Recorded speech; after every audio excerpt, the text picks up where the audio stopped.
The anointing of a king. The film begins with Israel in a state of turmoil, as the people cry out for a king to lead them, like the nations around them.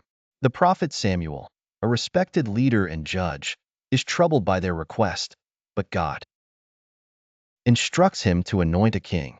Samuel meets Saul, a tall and handsome young man from the tribe of Benjamin. Despite his humility and reluctance, Saul is anointed by Samuel as the first king of Israel.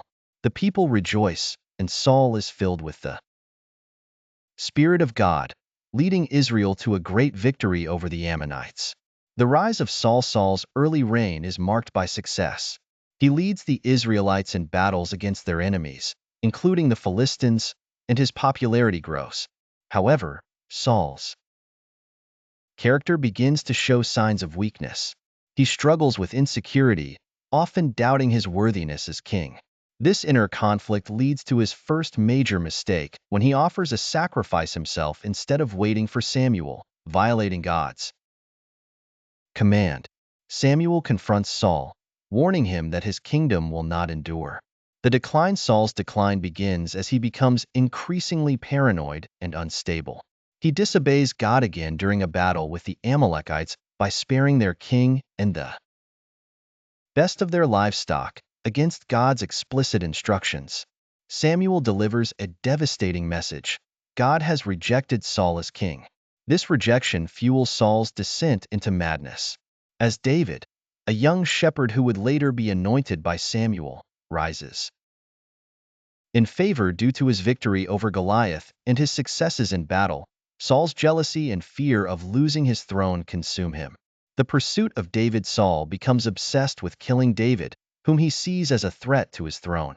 The film portrays the intense and tragic pursuit, where Saul's once noble character is fully corrupted by jealousy, anger, and paranoia. David, who remains loyal and respectful to Saul despite being hunted, has multiple opportunities to kill the king but refuses to harm God's anointed. Saul's relentless pursuit leads him deeper into despair and isolation, alienating his own family and advisors. The final battle, the climax of the film, occurs during the Battle of Mount Gilboa, where the Philistines launch a fierce attack against Israel. Saul, realizing that his army is losing and that his sons are dead, is mortally wounded by the enemy. Rather than be captured, he falls on his own sword, ending his life. His death marks the tragic end of a king who was once chosen by God but ultimately fell due to his disobedience and pride. The film ends with David mourning Saul's death, despite everything that has happened. He laments the fallen king and honors him as the anointed one of God. The camera lingers on David as he walks away, with the weight of the future kingship on his shoulders, setting the stage for the rise of a new king, David, a man after God's own heart. Power and corruption. The film explores how absolute power can corrupt even those chosen by God, leading to downfall. Faith and obedience. Saul's story is a powerful reminder of the importance of obedience to God's commands and the consequences of disobedience. Jealousy and paranoia. Saul's jealousy of David and his subsequent paranoia are central to his tragic downfall. Loyalty and honor.